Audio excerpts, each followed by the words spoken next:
जय जौहर साथियों।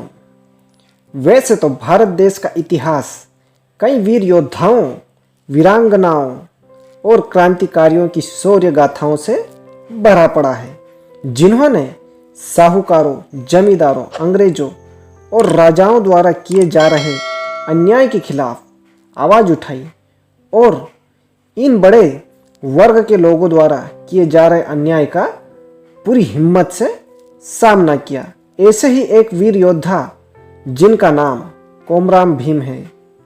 कोमराम भीम का जन्म आदिवासी गोंड समुदाय में वर्ष 1900 और 1901 के दरमियान सांकेपल्ली नामक स्थान पर हुआ था, जो तत्कालीन समय में हैदराबाद राज्य में शामिल था। वर्तमान में यह तेलंगाना राज्य में स्थित है।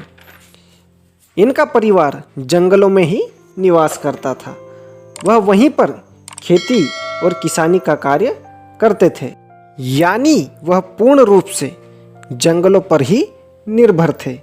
ब्रिटिश शासक की नज़र जंगलों में निवासरत इन आदिवासी समुदाय के ऊपर पड़ी और उन्होंने जंगलों को जमींदारों को सौंप दिया।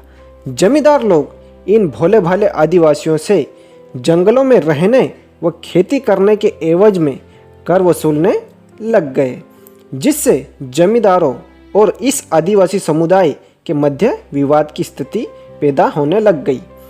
वह इसी विवाद की स्थिति में कोमराम भीम के पिताजी की हत्या कर दी गई।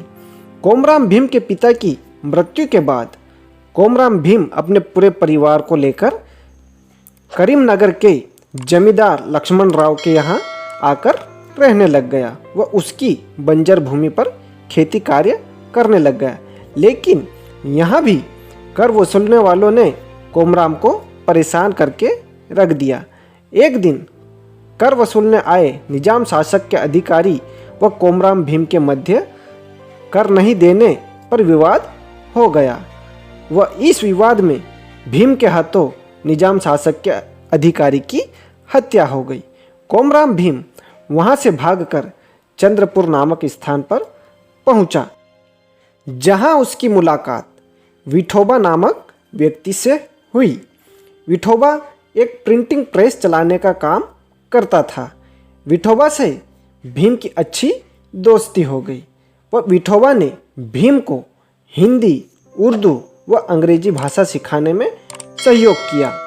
अंग्रेजों को पता चला कि विठोबा भीम की सहायता करता है, तो उन्होंने विठोबा को गिरफ्तार कर लिया। कोमराम भीम को जब यह बात पता चली तो वह चंद्रपुर से भागकर असम चले गए। असम में कुछ वर्षों तक चाय के बागानों में उन्होंने मजदूरी की। मजदूरी कार्य करने के दौरान उन्होंने देखा कि यहाँ भी किसानों का शोषण होता है। इसी शोषण के विरोध में कोमराम भीम ने आवाज़ उठाई और कई किसान आंदोलनों में हिस्सा लिया, जिससे उन्हें जेल में बंद कर दिया गया। मगर वह असम जेल से भाग गए। वह अपने गांव लौट आए। वह निजाम व अंग्रेजों के खिलाफ अपनी सेना बनाई। कोमराम भीम अपनी गुरिल्ला सेना को लेकर हैदराबाद के निजाम व अंग्रेजों के खिलाफ अपना विद्रोह तेज कर दिए। उनके इस साहस को देखते हुए लोग कोमराम भीम से जुड़ने लगे व विद्रोह में उनका सहयोग करने लगे। यह बात निजाम और अंग्रेजों को रास नहीं आई व उन्होंने कोमराम भीम को पकड़ने के लिए गुप्तचर लगवाए। गुप्तचरों ने कोमराम भीम की सूचना अंग्रेजों और निजाम को दी, जिस आधार पर अंग्रेजों और निजाम ने एक षड्यंत्र रचा व कोमराम भीम को आत्मसमर्पण करने के लिए कहा गया। लेकिन कोमराम भीम ने आत्मसमर्पण करने से मना कर दिया।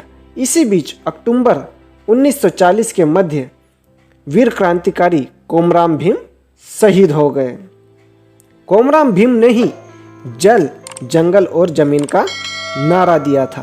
तो दोस्तों, यह थे हमारे एक आदिवासी गोंडी समुदाय के वीर क्रांतिकारी कोमराम भीम।